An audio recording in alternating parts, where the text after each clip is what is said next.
host for the new competition will be Southern University of Science and Technology in Shenzhen in China. And we have here Professor Wong, who's going to have a speech after the video. Okay, thank you.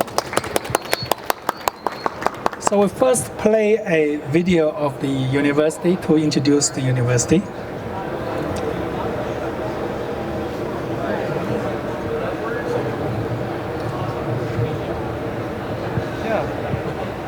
So you can see some campus.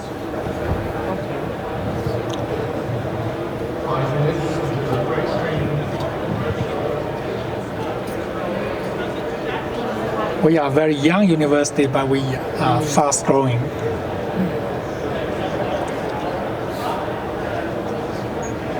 And it is intended for as a world-class research university.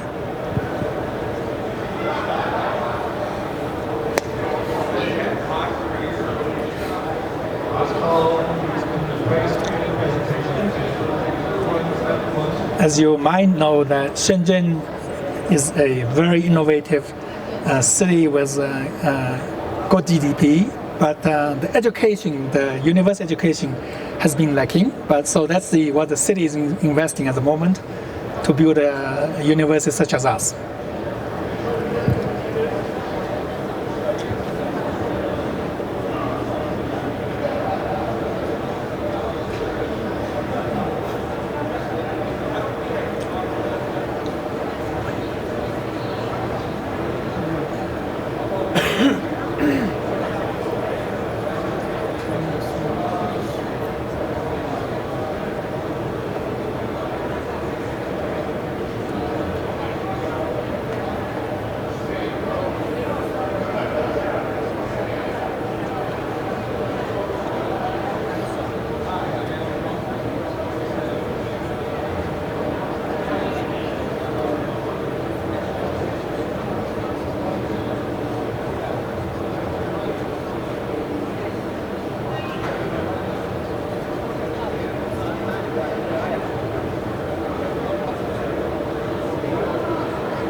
Yeah, we probably have the best faculty of all the universities in China. So our president.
You see some of the picture of the campus.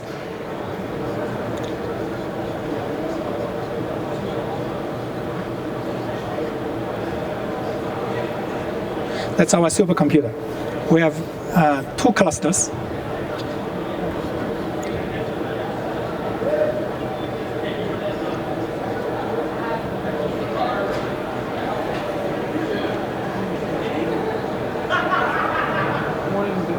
Yes.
这个可能结束了。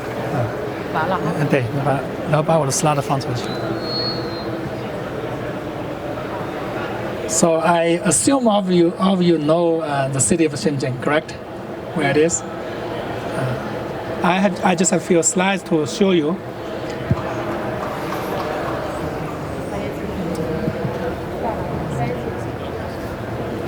Oh, okay.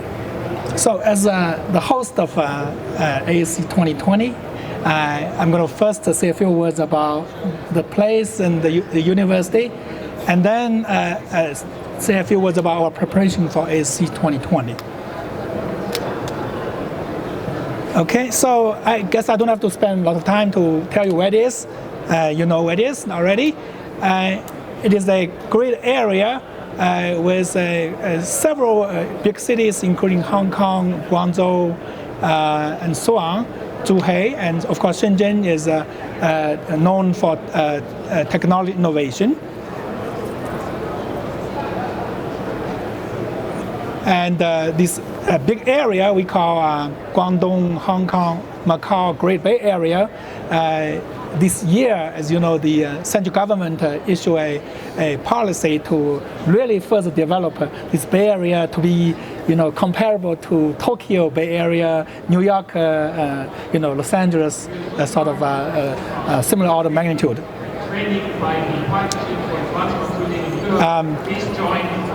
This economics comment that this region, once known for copycat products, is now emerging as a world-class cluster for innovation. And the city is relatively young, about 40 years old. I call this city small China because it used to be no city, and then 40 years ago, boom, the city started, and everywhere people from everywhere came to Shenzhen, right? So you can find all sorts of cultural food. One thing that's very, very interesting, look at the average age of the city, 33 years old. So it's very young in terms of the people's age. And you notice that the patent application from the city has been really high. Number one, account 40%, 43% of all the patents. That's really impressive, I would say. And some other statistics of the city. Number one now city in terms of GDP per capita. Number one Chinese city in business environment. Exports for many years. Number three, world's largest container port. Top of 5 Asian economy, and so on and so forth. And food, I said, is a small China. So in Shenzhen, you can find any kind of food. Okay, best quality. Because people can afford, obviously, right? Seafood is particularly good. Okay, so you already see the video of the university, so I'm going to go through very quickly. As I told you, the university is very young. It was really started about 7, 8 years ago, really.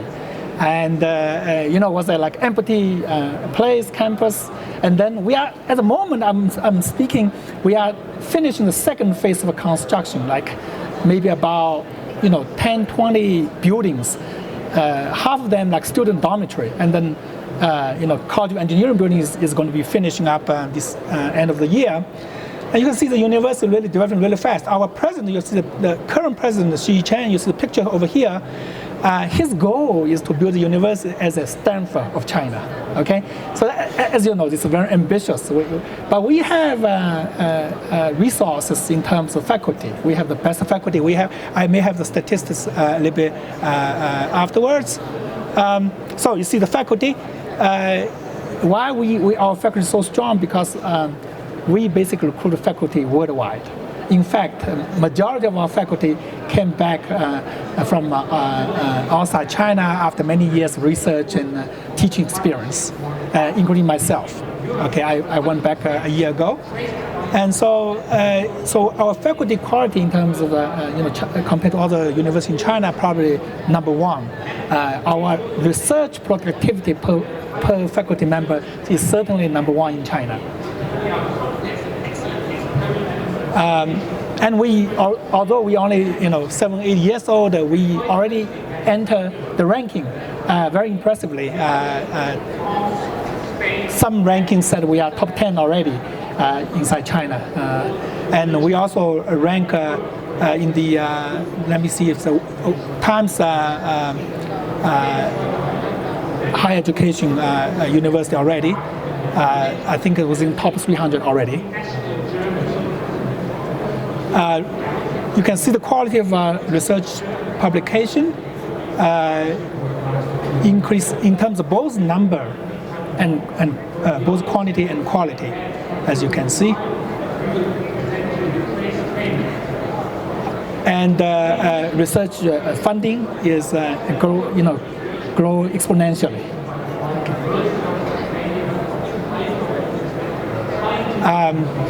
And we are becoming really visible. Not only initially it's very visible in China because we was sort of designed to be the test bed for a new kind of higher education university, integrating the culture of the outside. Okay, so for example, we teach English. All the courses, most of the courses are taught in English. We have faculty come back from outside, so we have natural connection with the outside. So that's very different from most other universities. Of course, a very important part is, other than faculty, is the students. So we are working really hard to recruit the best students. And as you can see, the quality of students has been increasing dramatically. Down the bottom, showing the kind of number of provinces where we can recruit top 2% students increasing, okay, over the years, as you can see. So if you have the best faculty, the good quality students, okay, you expect the university to grow really quickly. And here's some numbers. We're talking about Stanford model. So it's not like a big university in China. We have many students. We recruit typically 1,000 undergraduate students a year only, and then we will have the similar number of graduate students, maybe a little more graduate students. So we have a kind of balanced, research-oriented student body. Okay, so as I told you, we have two clusters. This second one, Taiyi, was ranked number 127 in the top of 500 in November 2018. I think right now it's under 70. So as such a small university, our computing facilities is one of the best in China. And if you come, you will see, you can see these facilities. Okay, now, here's some performance data. I already mentioned ranked really high for university supercomputer. Top of 500, ranked 127 initially. And the cluster mainly used for research. The faculty involved in three types of research: multi-scale simulation, like what I'm doing, fluid mechanics, computational fluid mechanics, high-performance computing, and then quantum computing, like people in physics, material, and then big data research and analysis. We have also very active student participation. We have a student team. This is a picture when they participated in the 2019 competition, and they won a number of awards. And this is the team picture. I think the team leader is here. Yeah, he's over there. Okay, he's a very capable young man. And then they won quite a number of awards in ASC20. Okay, so I expect them to perform well also in 2020. Okay, so now a few words about the preparation. This will be the place for the student competition. This is a new gym finished a year ago. and brand new, really high tech. This inside. You see some of in the video. You also see some of the picture. We have events held inside here, and so this will be the side for your competition. And around we have a media reporters room and area for retreat and so on meeting.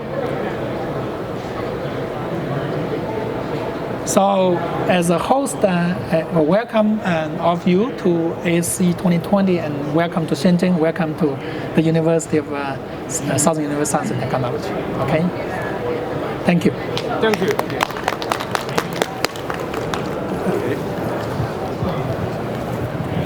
Thank you, Professor Wong. It was a very impressive presentation and introduction to your university. Thank you. Hello everyone, I'm Eva Dengler from the FAU Erlangen-Nürnberg. And I will show you something about the ASC, tell you something about the ASC. About myself, I am a bachelor student in my 4th year, currently writing my bachelor thesis. Yes. So today I will talk a little bit about our preparations for the contest. So the organization stuff and for the contest itself, what we had to do. Then our trip to China, what we did in China and the competition in China itself. So yeah, what do you need for an ASC? You need 5 people who are willing to compete. Then you need to submit a proposal and work for that.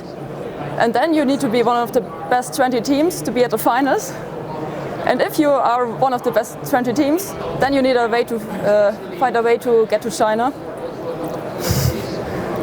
We went by airplane, because it's the easiest. We went from Germany to China, obviously. And if you do not want to pay all by yourself, you need to find sponsors to pay for the flight. And you also need to prepare for the competition, of course.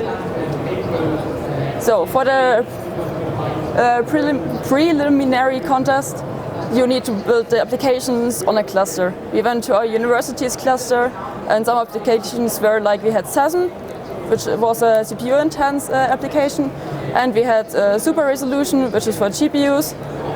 Yeah, we have both clusters at our university, so we just went there and had a GPU cluster and a CPU cluster and did all the preparations there.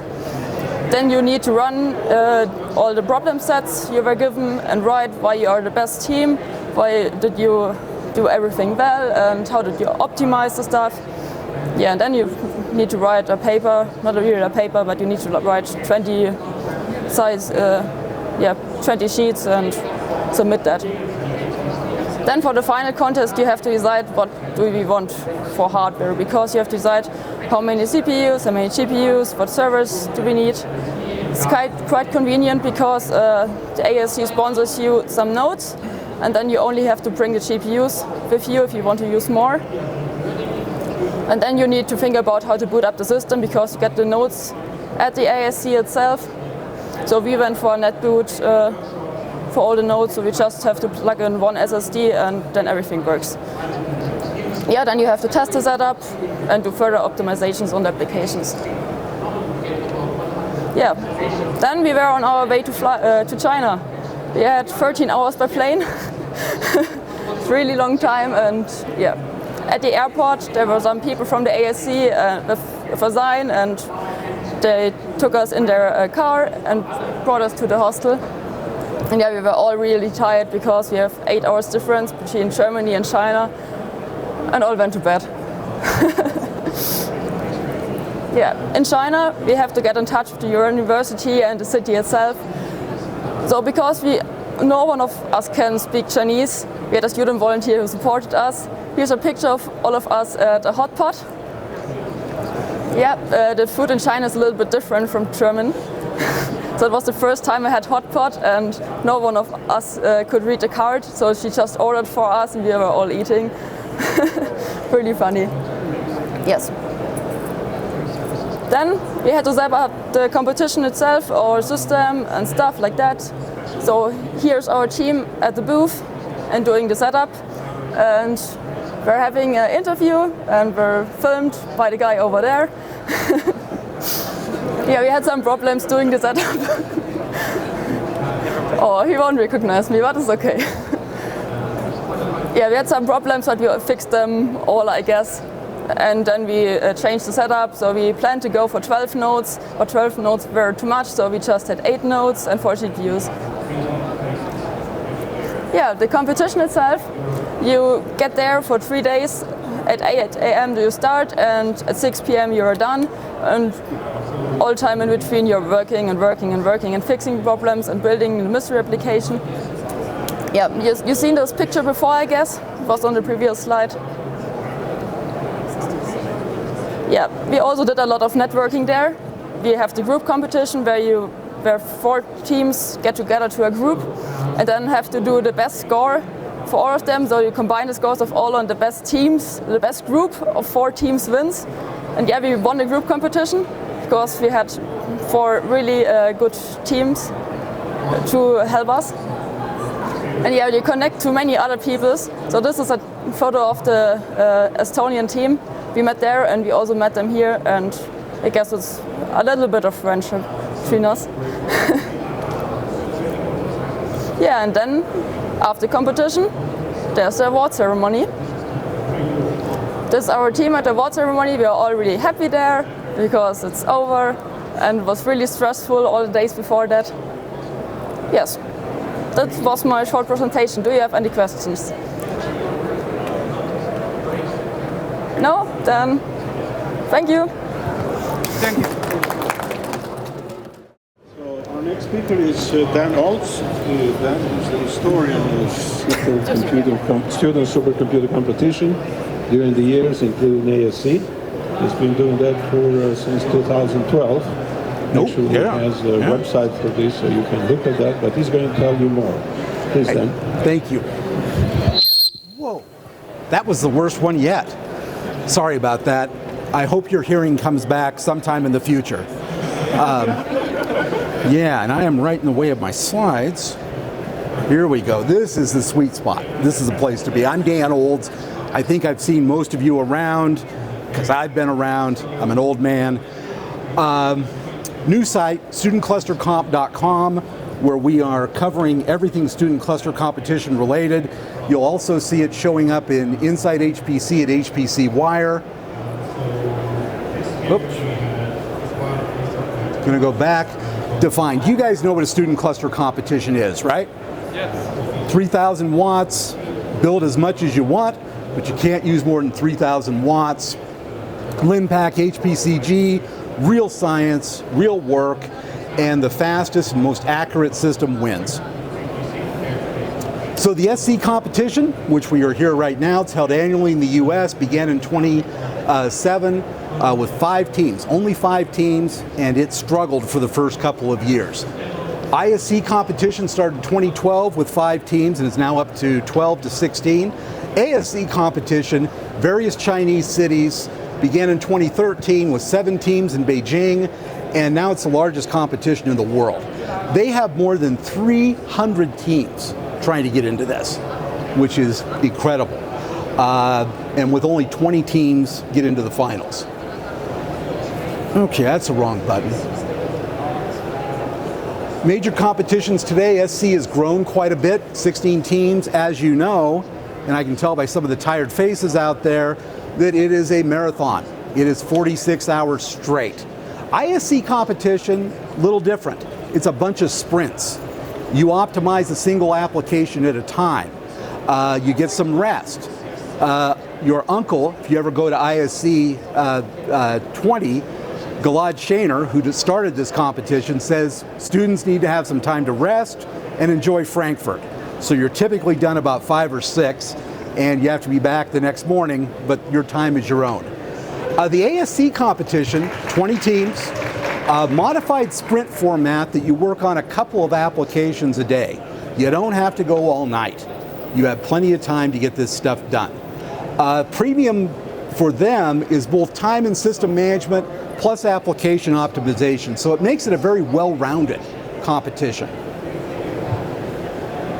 The specifics of the ASC competitions, various locations, it's been all over, which is really kind of cool. It also kind of follows where the supercomputers are in China. Like we had it at the site of Tianhu 1 and 2 before, and the students got to work on those systems. It does have a tough qualification round, tougher than what you'd see from SC or ISC. You have to know what you're doing, right? I see some head nods back there. Yeah, that's tough. You do get to run jobs on some of the largest supercomputers in the world, and it's been at the forefront of AI. This is the first competition to really add interesting AI components to it, and they keep doing that. So it's challenging from that standpoint too. Personally, I think the applications and the tasks at ASC are probably the hardest. Yeah. So, my favorite story. I've been to several ASCs, really enjoy it. We were holding it 2 years ago. No, I was 2018, in Nanchang, and it was in kind of I think a theater room. It wasn't very big, and the systems were really close together, as you can see. Problem they were having that we found out on Saturday or Sunday is that we're getting close to the thermal limits of these systems. It's so hot in this room. Getting close to thermaling out because of the heat in the room. Wow. It was very, very hot. They had huge AC units. This is taller than I am. And this is taller than I am. And they had many of these from the doors, spitting cold air in, expelling hot air outside, but it was a hot, hot week. So what did they do? Ice. Monday morning, bright and early. I was there early. I see maybe 100 student volunteers gathered with all these tubs. I'm thinking, what are they? Okay, what's the deal here? Then the ice trucks arrived. And these are huge blocks of ice, maybe about this high. And they started rolling them in like clockwork. Two students on a tub, tubs in every row, tubs by every set of students. I'm going, well, this isn't going to work. This can't work. It worked. It worked well. It was comfortable in there. Comfortable enough that I took one of them and made an ice bucket out of it. So that kept my drinks warm. It was cold, which was great. But it's this kind of the story of ASC is that they adapt, they overcome, and they make it work. Next slide. A little bit of some atmosphere from the Dalian competition. Here you can see some teams working. This one had plenty of room, and you're going to see why next. Come on, change. We did it in a stadium. That was the coolest thing ever in a student cluster competition. It's an actual basketball stadium, multiple sports stadium. They use the big scoreboard to show the power that you are consuming at every second of the day. So we go from this, but this is what they were competing in. And I believe that we're going to be in a stadium again, aren't we? You're getting a big nod from the back. It is such an experience to walk in there and see all the equipment, all the teams, the big board. It's really, really adds something to it, as opposed to just being in 10 by 10 booths, which is kind of fun, I guess, if you like a good 10 by 10 booth. So, special note for Western teams, potential Western teams, seeing China for the first time, if you haven't been there before, is incredible. I've really enjoyed my trips there. People are warm and friendly. You'll have translators. That's one of the things that I've always been, where I was surprised by at first. I walked in, speak English. I don't even speak English all that well, but they had a translator for every team. I had a translator, and these translators were fantastic. They're from the English departments at these colleges, so they know what they're doing with English and Chinese. And they will take you around. They'll make sure you're well fed. They'll make sure you're maybe too well fed, because China has amazing food. You'll see the city, you'll see the atmosphere, and they can even help you on the technical side a little bit in making sure that you're getting the right message across if, say, you need more nodes or something like that. Inspur supplies all of the systems. You don't have to go out and scramble for a hardware sponsor like you do for ISC or SC. They provide the systems. You just tell them what you need, and they will set you up. The only thing is if you want to bring some extra GPUs, that's on you. Carry on luggage. Bring them that way. The food is fantastic. The cities are incredible. The challenge, you're going to be competing against the best teams in the world. The best teams in the world, the toughest teams, are at ASC. If you have any questions, the ASC committee, you've seen the website, you can get information here, contact details, etc. You can always reach out to me too, either through the studentclustercomp.com site, that's me, or through my business email address, which is Gabriel Consulting Group, and also on that website, past competitions, archives, current news, all of that. You can see what the ASC competitions were like before, the applications, all of that. There we go. Any questions, actually? No? I cover everything? Do you want me to pass the microphone in front of the speaker again? No? Okay. We learned the We've learned best practice.